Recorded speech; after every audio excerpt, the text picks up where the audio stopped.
మోకాల నొప్పులకు ఎటువంటి సర్జరీ లేకుండా ఎపియాన్ పెయిన్ క్లినిక్ అందిస్తున్న అత్యాధునిక చికిత్స.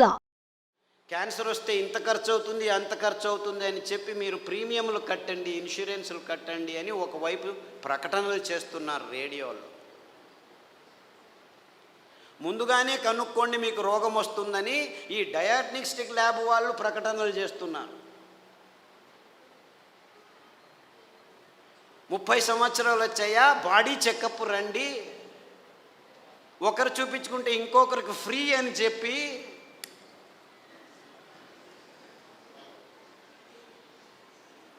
అంటే మీ భయాన్ని అమ్ముకునే ఈ భయంకరమైన సమాజాన్ని మనం నిర్మిస్తున్నామని మనకి ఎవ్వరికీ తలకపోవట్లేదు. దేవుడిచ్చింది అద్భుతమైన వైవిధ్యమయ పదార్థాలన్నింటినీ.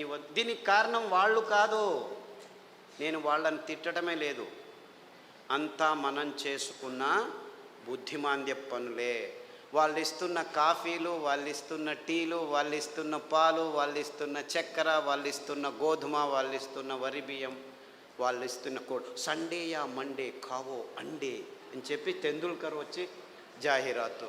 పెప్సీ తాగండి అని అమీర్ ఖాను, కోక్ తాకండి అని షారుఖ్ ఖాన్. తప్పు, ఆపోజిట్. అమీర్ ఖాన్ కోకు, ఈవిడు పెప్సీ. నేను పైనుంచి వస్తాను సల్మాన్ ఖాన్ థమ్సప్ అని వస్తే వాళ్ళు 100 mlలో 45 గ్రాములు చక్కెర అమ్ముతున్నారని ఎవరికి అర్థం కావట్లేదు. వేల కోట్ల రూపాయలు ఖర్చు పెట్టి డ్యాములు కట్టి నీళ్లను పోగు చేసి చివరికి పెంచేదేమిట్రా మనం అంటే ఈ చెరుకు నుంచి వచ్చే చక్కెర తింటే 1 గ్రాము తింటే మీ రోగ నిరోధక శక్తి 6 నెలలు మాయమైపోతుంది. డెంగ్యూ రావచ్చు, పంగు రావచ్చు, H5N1, H1N1, డెంగ్యూ, పింగు, జింక, పుంక, నీపా, ఏనేనో పేర్లు, అంతా అర్థం కాని పేర్లని పెట్టుకొని నీపా గబ్బిలాల నుంచి వచ్చింది, గబ్బిలాన్ని చంపండిరా. డెంగ్యూ దోమల నుంచి, దోమల్ని చంపండిరా. పక్షి జ్వరం, అక్కి. కోళ్ళ జ్వరం, కోళ్ళని చంపండి. పందుల జ్వరం, పందులను చంపండి. మ్యాడ్ కౌ డిసీజ్, కౌస్ని చంపండి. మిలియన్స్ ఆఫ్ అనిమల్స్ మారణ హోమం చేస్తూ వస్తున్నాము గడిచిన 15 సంవత్సరాల్లో. కానీ ఎవరికి చెప్పట్లేదు దీనివల్ల వస్తుందని. Match the following. 2వ తరగతి పిల్లాడికి చెప్తే చాలు, మ్యాచ్ చేస్తాడు. కోళ్ళ జ్వరం కోళ్ళ నుంచి వస్తుంది, పందుల జ్వరం పందుల నుంచి వస్తుంది, మ్యాడ్ కౌ డిసీజ్ కౌస్ నుంచి. అయినా అదే మాంసము తినండి, ప్రోటీన్లు కావాలి మీకు. మాంసాహారంలో B12 ఉంది, B12 మీ శాకాహారులకు రానే రాదు అని ప్రపంచం మొత్తాన్ని మాంసాహారం వైపుకు నడిపిస్తున్నారు ఈ విజ్ఞానులు, ఈ డాక్టర్లు. ఆవలిస్తే చాలు మీకు B12 వస్తుంది. సూక్ష్మజీవులు మీ నోట్లో 100,000 రెట్లు ఎక్కువ ఉన్నాయి. మీ దేహంలో ఉన్న జీవకోశాల కంటే ఈ లాక్టోబాసిల్లస్ 70% ఉంది. ప్రతి ఒక్క బ్యాక్టీరియా, మీరు పిల్లాడికి పాలు తాపుతారు కదా, ఆ పాలు పెరుగుగా మారేదానికి పొట్టలో లాక్టోబాసిల్లస్ ఉంది. ఆ లోపల అవుతున్న పెరుగు నుంచే విటమిన్ B12 వస్తుంది. అంటే మీరు చిన్న పిల్లాడికి పాలు ఇచ్చినప్పుడే విటమిన్ B12 తయారయ్యేదానికి, తయారు చేసేదానికి జీవితాంతం ఆ లాక్టోబాసిల్లస్ని మీరు పెంచుతున్నారు.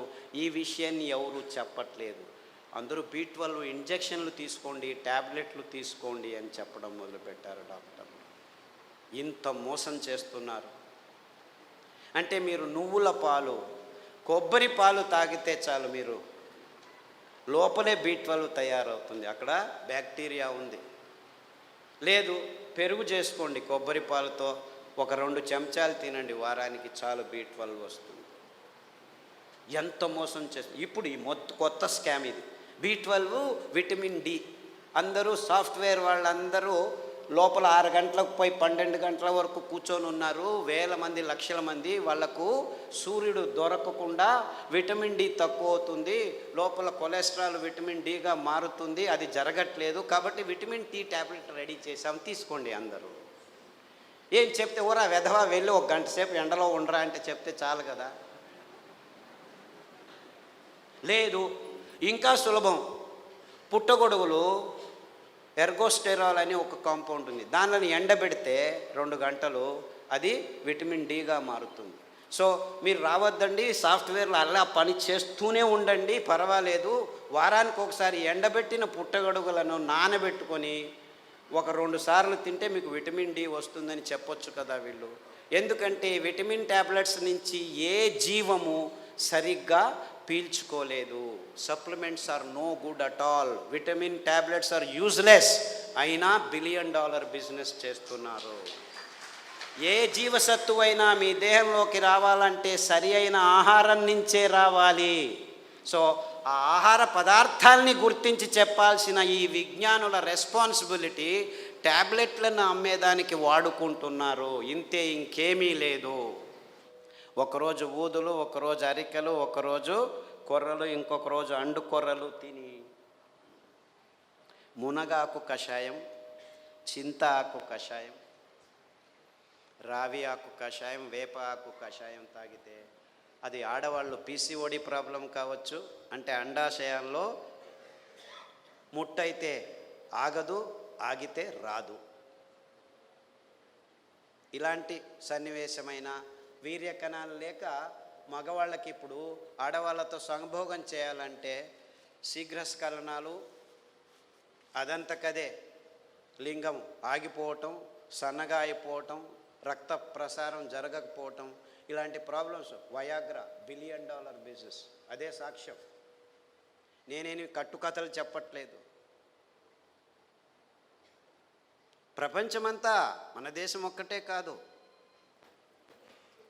అంటే మనిషికి రోగాలు ఎక్కువ అవుతున్నాయి, రోగాల వయోపరిమితి తక్కువ అవుతుంది ఒకవైపు అయితే, మనిషి తత్వాన్నే మార్చేస్తున్నాయి ఈ ఆహార పదార్థాలని ఏ ఒక్కరూ గమనించట్లేదు, చెప్పట్లేదు. ఆడపిల్లలు 14 ఏళ్లకు ముట్టవలసిన వాళ్ళు 6 ఏళ్లకు ముట్టవడం ఏంటి? 100కి 1 అయితే పర్వాలేదు, 100కి 90 మంది అవుతున్నారు. ఆడవాళ్ళ మూతి మీద మీసాలు ఉండనేకూడదు, 100కి 90 మందికి మీసాలు వస్తున్నాయి.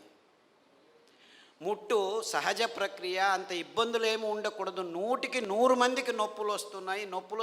డాక్టర్ దగ్గరికి వెళ్తే పెయిన్ కిల్లర్స్ ఇస్తారు, అందులో వేసుకున్న వాళ్ళకి 16 మందికి కిడ్నీ ప్రాబ్లం వస్తున్నాయి. 100కి నెల పెయిన్ కిల్లర్స్ వేసుకుంటే 2-3 సంవత్సరాల్లో కిడ్నీ ప్రాబ్లమ్స్ వస్తాయి. యూరిక్ యాసిడ్ ఎక్కువ అవుతుంది, క్రియాటినిన్ ఎక్కువ అవుతుంది, యూరియా ఎక్కువ అవుతుంది. ఇలాంటి ప్రాబ్లమ్స్ నో ప్రాబ్లం, డయాలిసిస్ చేస్తాం రండి అంటారు, మిషన్లు ready పెట్టుకున్నామంటారు.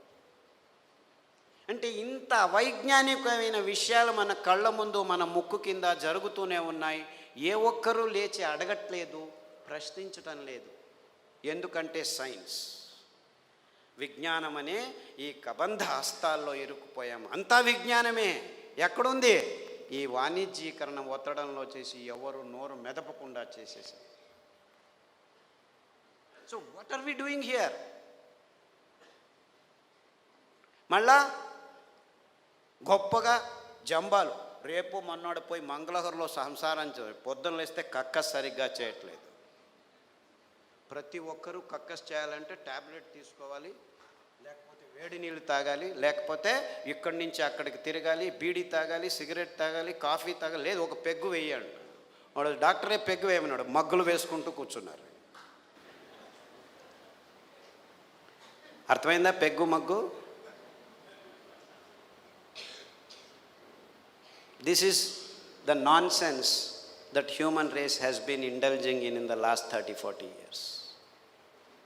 And we are all claiming ourselves to be civilized, educated, and in scientific age.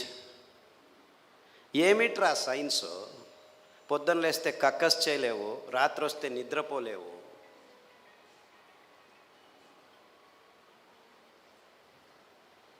Wear is your science? మళ్ళా నిద్ర రావట్లేదు, మనిషి యోగా చేస్తాను, కూర్చొని యోగా అని కూడా.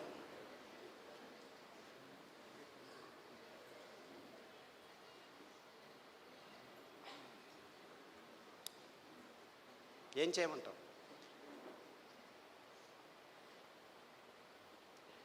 యోగా చేసి నిద్ర రావట్లేదు, ట్యాబ్లెట్ వేసుకున్నా నిద్ర రావట్లేదు. రాత్రి నిద్రపోవాలి, పగలు పని చేయాలి. మనం రాత్రిని పగలు చేసి కూర్చున్నాం, ఎలా నిద్ర వస్తుంది? లైట్లు వేసుకుంటున్నాము, రాత్రంతా లైట్లు. అస్సలకు ముందు నీవు చీకటి చేసుకొని రూములో పడుకుంటే అద్భుతమైన ట్రిగ్గర్స్ మీ మెదడులో జీవరసాయనిక రసాల్ని ఉత్పాదనం చేస్తాయి. నిజమైన నిద్ర వస్తుంది, గాఢ నిద్ర వస్తుంది. అతి అద్భుతమైన నిద్ర మీ దేహానికి తడితే మీలో రోగనిరోధక శక్తి ఎక్కువ అవుతుంది.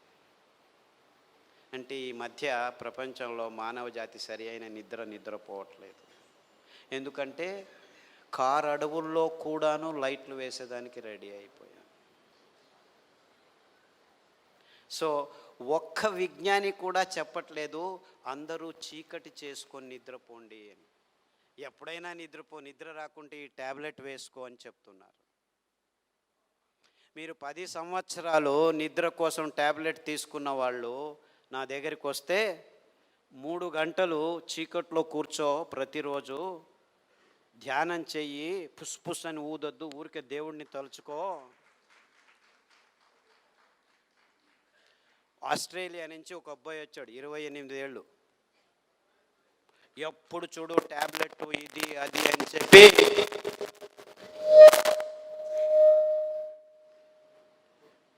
నరాలు వణుకుతూ నిద్ర లేక, నిద్రకు ట్యాబ్లెట్లు తీసుకుంటే నిద్ర రాక, చివరకు భోజనం చేసేదానికి వేళ్ళు వంగక అతి భయంకరమైన స్థితిలో వచ్చాడు.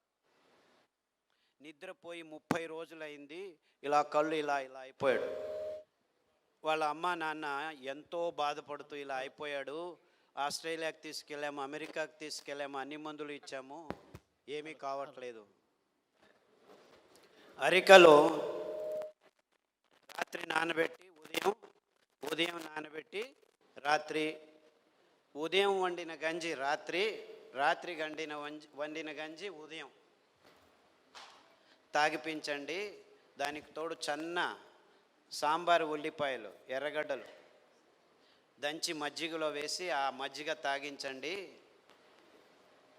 చీకటి గది చేసేసి బాగా గంజి తాగిపించి వాడిని లోపలికి వేసేసి తలుపు వేసేసి ఇంకా వాడి వైపు చూడకద్దండి అంటే, అయ్యో ఎలా అని చేయండి, 3 గంటల తర్వాత వెళ్ళి చూడండి అని చెప్పాను.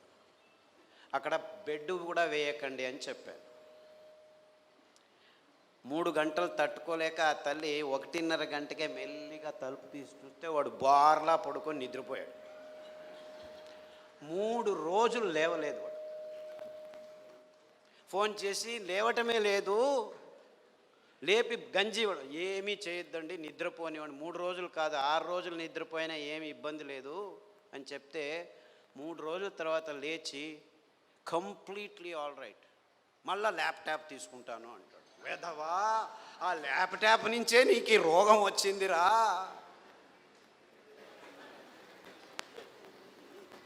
దాన్ని చూడొద్దు అని చెప్పి పంపించాను. ఇప్పటికి మళ్ళీ ఆస్ట్రేలియాకి వెళ్ళాడు.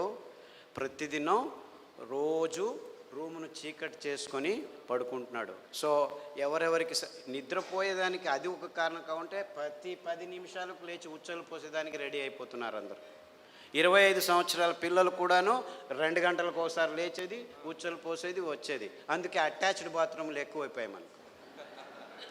ఎవరైనా ఆలోచించే బెడ్రూమ్లో ఏముంటాయి ఆ టాయిలెట్లు? నాకు అర్థం కాదు. బెడ్రూమ్లో టాయిలెట్టా? ఎవరైనా ఆలోచిస్తున్నారా? నిద్రపోయే చోట ఏమిటాయా కక్కస్ చేసేది? నాకు అర్థం కాదు. The whole world has not asked this question till today. Attached bathroom ఇల్లు కట్టారా? ఎన్ని అటాచ్డ్ బాత్రూమ్? ప్రతి రూముకు బాత్రూమ్ కట్టారు. అంత కర్మ. అంటే ఒక్కరికి సరిగ్గా ఉచ్చలు పట్టుకునేదానికి శక్తి లేదనమాట. ఉచ్చలు వెంటనే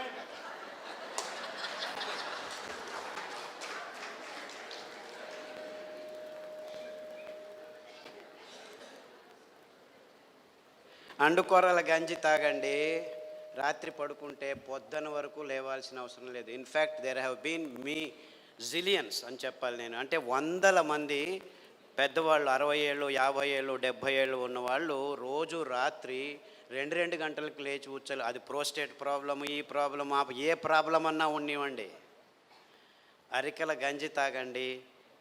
ఈ ఉల్లిపాయల కషాయం, అంటే యాక్చువల్లీ గ్రీన్ ఆనియన్స్ అంటారు. అంటే ఆనియన్ వేస్తే పచ్చగా వస్తాయి. ఆ ఆనియన్, గ్రీన్ ఆనియన్ షాలెట్స్ అంటారు. దాని కషాయం తాగండి, రావి ఆకు కషాయం తాగండి, గరిక ఆకు కషాయం తాగండి, కొబ్బరి నూనె వేరుశనగ నూనె వారం వారం మార్చి తాగితే 6 రోజుల్లో మీరు పూర్తి శాంతంగా సమాధానంగా 10 గంటలకు పడుకుంటే 5 గంటల వరకు లేవాల్సిన అవసరం లేదు. ఎవరైనా సరే, అది చిన్నపిల్లాడైనా సరే పెద్దవాళ్ళైనా సరే. అంటే సరిగ్గా నిద్రపోవటం కూడా మానవ జాతికి. 16 మంది ట్యాబ్లెట్ తీసుకుంటున్నారు, కానీ మిగిలిన వాళ్ళంతా ఈ సర్కస్లు ఏదో ఒకటి చేస్తున్నారు. చిన్నపిల్లల వరకు ఈ రోగాలు వచ్చేసాయి. అంటే మనం గట్టిగా సాయంకాలం 1 గంట నడిచిన తర్వాత ఈ పనులు చేస్తే 6 వారాల్లో అందరూ సరిగ్గా నిద్రపోతారు, ఏమీ ఇబ్బంది లేకుండా.